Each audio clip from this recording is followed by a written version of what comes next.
Uttar Pradesh BJP में सिर्फ नई टीम नहीं बनी है, बल्कि 2027 विधानसभा चुनाव की पहली बड़ी चाल चल दी गई है। एक तरफ रक्षा मंत्री राजनाथ सिंह के छोटे बेटे नीरज सिंह को प्रदेश उपाध्यक्ष बनाया गया, दूसरी तरफ समाजवादी पार्टी की बागी विधायक पूजा पाल को भी बड़ी जिम्मेदारी मिली।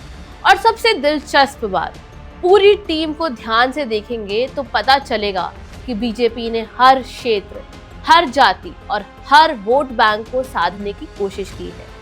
तो क्या ये सिर्फ संगठन का विस्तार है या 2027 जीतने का पूरा ब्लूप्रिंट?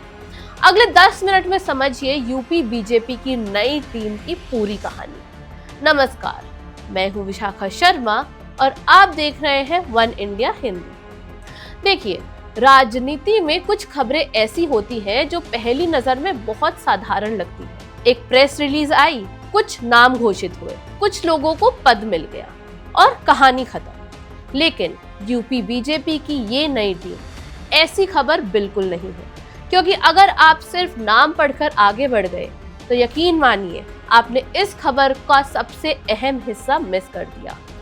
असल कहानी उन नामों के पीछे छिपी राजनीति की है और यही आज हम समझने वाले हैं। सबसे पहले ये समझना जरूरी है कि आखिर बीजेपी में संगठन इतना महत्वपूर्ण क्यों माना जाता है। देखिए, दूसरी पार्टियों की तरह बीजेपी सिर्फ चुनाव आने पर एक्टिव नहीं होती। बीजेपी का पूरा मॉडल संगठन पर टिका हुआ है, यानी बूथ से लेकर प्रदेश तक एक पूरी चेन काम करती है। अगर किसी गांव में कार्यक्रम करना है, अगर किसी जिले में अभियान चलाना है, अगर किसी समाज तक पार्टी का संदेश पहुंचाना है, अगर चुनाव के दौरान हर बूथ पर कार्यकर्ता खड़ा करना है, तो ये काम मंत्री या मुख्यमंत्री नहीं करते। ये काम करता है पार्टी का संगठन। यही वजह है कि बीजेपी में संगठन की नई टीम का ऐलान सिर्फ पदों का बंटवारा नहीं माना जाता, इसे आने वाले चुनाव की पहली रणनीति भी माना जाता है। और इस बार ये रणनीति सीधे 2027 विधानसभा चुनाव से जुड़ी हुई दिखाई दे रही है। अब आपको बताते हैं हुआ क्या है। यूपी बीजेपी के नए प्रदेश अध्यक्ष पंकज चौधरी ने अपनी नई प्रदेश कार्यकारिणी का ऐलान कर दिया है। नई टीम में 19 उपाध्यक्ष बनाए गए हैं, 8 महामंत्री बनाए गए हैं, 19 प्रदेश मंत्री बनाए गए हैं। इसके अलावा 6 नए क्षेत्रीय अध्यक्ष भी घोषित किए गए हैं और अलग अलग मोर्चों के लिए भी नए प्रदेश अध्यक्ष नियुक्त किए गए हैं। अब अगर आप सोच रहे हैं कि इसमें नया क्या है, तो जरा रुकिए, क्योंकि नई टीम के पीछे 3 बड़े राजनीतिक संदेश छुपे हुए हैं।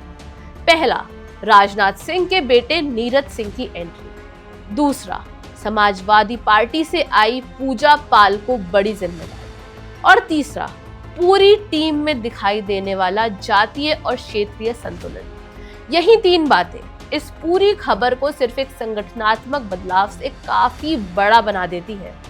तो शुरुआत करते हैं सबसे ज्यादा चर्चा में रहने वाले नाम से, नीरज से। अब सवाल ये है, आखिर नीरज सिंह की नियुक्ति इतनी बड़ी खबर क्यों बन गई? क्या सिर्फ इसलिए क्योंकि वो रक्षा मंत्री राजनाथ सिंह के छोटे बेटे हैं, या फिर इसके पीछे कुछ और भी है? देखिए, राजनाथ सिंह बीजेपी के सबसे वरिष्ठ नेताओं में गिने जाते हैं। उत्तर प्रदेश की राजनीति में भी उनकी एक अलग पहचान है। ऐसे में उनके छोटे बेटे नीरज सिंह को यूपी बीजेपी का प्रदेश उपाध्यक्ष बनाया जाना स्वाभाविक तौर पर चर्चा का विषय बन गया। यहाँ सिर्फ रिश्ता की कहानी नहीं है, कहानी उस पद की भी है जो उन्हें मिला है। प्रदेश उपाध्यक्ष सिर्फ नाम का पद नहीं होता। प्रदेश संगठन की बैठकों से लेकर कार्यक्रमों के समन्वय तक और कई संगठनात्मक जिम्मेदारियों में इस पद की अहम भूमिका होती है। यानी ये सिर्फ सम्मान नहीं, बल्कि जिम्मेदारी वाला पद है। अब यहाँ एक और दिलचस्प बात है, इससे पहले यही जिम्मेदारी राजनाथ सिंह के बड़े बेटे और नोएडा के विधायक पंकज सिंह निभा चुके हैं। अब प्रदेश संगठन में परिवार का प्रतिनिधित्व नीरज सिंह के हाथ में है। यहीं से राजनीतिक चर्चा शुरू हो जाती है। कुछ लोग कह रहे हैं बीजेपी नई पीढ़ी को आगे ला रही है, दूसरी तरफ विपक्ष निश्चित तौर पर इस नियुक्ति को लेकर सवाल उठा सकता है, क्योंकि बीजेपी अक्सर परिवारवाद के मुद्दे पर कांग्रेस, समाजवादी पार्टी और दूसरी पार्टियों को घेरती रही है। ऐसे में विपक्ष के लिए ये मुद्दा उठाना स्वाभाविक हो सकता है। हालांकि बीजेपी की तरफ से ऐसे फैसलों को संगठनात्मक जिम्मेदारी और कार्यकर्ताओं के योगदान के आधार पर लिया गया निर्णय बताया जाता है। यानी इस मुद्दे पर राजनीतिक बहस आगे भी देखने को मिल सकती है। लेकिन अगर आपको लग रहा है कि पूरी कहानी सिर्फ नीरज सिंह तक सीमित है, तो ऐसा बिल्कुल नहीं है, क्योंकि नई टीम में एक और नाम है जो बीजेपी की रणनीति को समझने में शायद नीरज सिंह जितना ही अहम है, और वो नाम है पूजा पाल। अब सवाल ये है कि पूजा पाल की एंट्री इतनी अहम क्यों मानी जा रही है, क्योंकि राजनीति में सिर्फ चुनाव जीतना ही सब कुछ नहीं होता, बल्कि अपने विरोधियों के नेताओं को अपने साथ जोड़ना भी एक बड़ी रणनीति मानी जाती है। पूजा पाल पहले समाजवादी पार्टी से जुड़ी रही और अब बीजेपी ने उन्हें सीधे प्रदेश उपाध्यक्ष जैसी अहम जिम्मेदारी दे दी। यानी ये सिर्फ एक पद नहीं, बल्कि एक राजनीतिक संदेश भी है। संदेश ये कि बीजेपी सिर्फ अपने पुराने नेताओं के भरोसे नहीं बैठी है, बल्कि दूसरे दलों से आने वाले नेताओं को भी संगठन में जगह देने के लिए तैयार है। और ये रणनीति नई भी नहीं है। पिछले कुछ वर्षों में बीजेपी ने अलग अलग दलों से आए कई नेताओं को सरकार और संगठन दोनों में जगह दी है। यानी अगर कोई नेता बीजेपी में आता है तो उसके लिए सिर्फ पार्टी की सदस्यता ही नहीं, बल्कि संगठन में जिम्मेदारी के दरवाजे भी खुले हैं। अब जरा पूरी टीम को एक कदम पीछे हटकर देखते हैं, क्योंकि यहीं से इस पूरी कहानी का सबसे बड़ा हिस्सा शुरू होता है। अगर आप पूरी सूची को ध्यान से पढ़ेंगे तो एक बात तुरंत समझ आएगी, ये टीम सिर्फ नेताओं की सूची नहीं है, ये उत्तर प्रदेश का सामाजिक नक्शा भी है। ब्राह्मण, राजपूत, ओबीसी, दलित, पिछड़े, महिलाएं, युवा, लगभग हर बड़े सामाजिक वर्ग को इस टीम में जगह देने की कोशिश दिखाई देती है। और उत्तर प्रदेश की राजनीति में ये कोई छोटी बात नहीं है, क्योंकि यूपी का चुनाव सिर्फ विकास या सिर्फ चेहरे के दम पर नहीं लड़ा जाता। यहाँ सामाजिक समीकरण भी उतने ही अहम माने जाते हैं। इसलिए जब कोई पार्टी अपनी प्रदेश टीम बनाती है तो सिर्फ ये नहीं देखा जाता कि किसे पद मिला, बल्कि ये भी देखा जाता है कि किस समाज से कितने चेहरे आए, किस क्षेत्र को कितना प्रतिनिधित्व मिला और किस वर्ग को कितनी अहम जिम्मेदारी मिली। अब बात करते हैं क्षेत्रीय संतुलन की। आपने गौर किया होगा कि बीजेपी ने सिर्फ प्रदेश पदाधिकारियों की घोषणा नहीं की, बल्कि 6 नए क्षेत्रीय अध्यक्ष भी नियुक्त किए गए हैं। अब सवाल ये है कि इसकी जरूरत क्यों पड़ी। उत्तर प्रदेश एक राज्य जरूर है, लेकिन राजनीतिक तौर पर यह कई अलग क्षेत्रों में बटा हुआ है। पश्चिम यूपी, ब्रज, कानपुर, अवध, काशी, गोरखपुर, हर इलाके के अपने मुद्दे हैं, अपना सामाजिक समीकरण है, अपनी राजनीतिक चुनौतियां हैं। ऐसे में अगर पार्टी हर क्षेत्र के लिए अलग अलग नेतृत्व तय करती है तो उसका मकसद स्थानीय स्तर पर संगठन को और मजबूत करना होता है। यानी लखनऊ में बैठकर पूरे प्रदेश की राजनीति नहीं चलाई जा सकती। हर क्षेत्र में ऐसा चेहरा चाहिए जो वहां के कार्यकर्ताओं और स्थानीय समीकरणों को समझता हो। यही वजह है कि बीजेपी ने 6 क्षेत्रों में नई जिम्मेदारियां तय की है।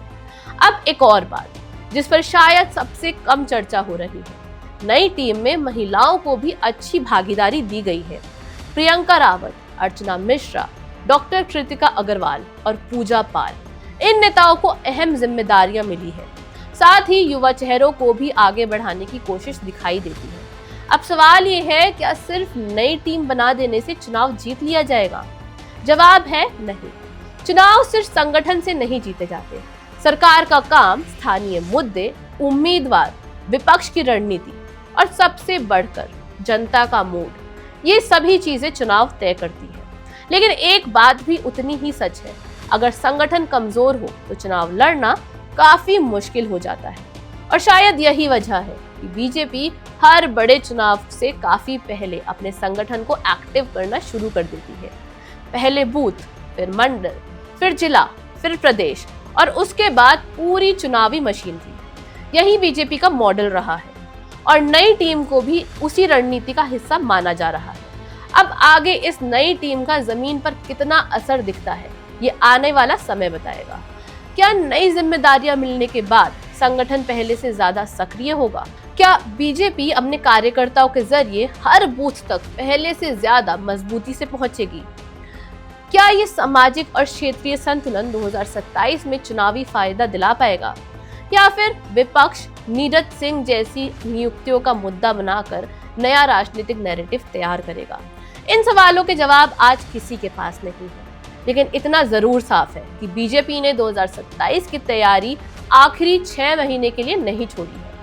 पार्टी ने अभी से अपनी चुनावी मशीन को नई ऊर्जा देने की कोशिश शुरू कर दी है, और यही इस पूरी खबर का सबसे बड़ा संदेश भी है। तो अगर पूरी कहानी को सिर्फ एक लाइन में समझना हो तो बात इतनी सी है, यूपी बीजेपी की नई टीम सिर्फ पदों की सूची नहीं है, बल्कि 2027 विधानसभा चुनाव के लिए संगठन को नए सिरे से तैयार करने की शुरुआत है। अब देखना होगा कि ये रणनीति बीजेपी को लगातार तीसरी बार सत्ता तक पहुंचाने में कितनी मदद करती है, और विपक्ष इसका जवाब किस रणनीति से देता है। फिलहाल राजनीतिक बिसात बिछ चुकी है, मोहरे अपनी अपनी जगह ले चुके हैं। अब इंतजार है 2027 के उस चुनावी मुकाबले का, जहां इस नई टीम की असली परीक्षा होगी। अगर आपको हमारा ये एक्सप्लेनर पसंद आया हो तो कमेंट करके जरूर बताइए। क्या आपको लगता है कि बीजेपी की ये नई टीम 2027 के लिए मास्टर स्ट्रोक है, या फिर ये सिर्फ एक सामान्य संगठनात्मक बदलाव है? कमेंट करके जरूर बताइए और देखते रहिए one India Hindi. Subscribe to One India and never miss an update. Download the One India app now.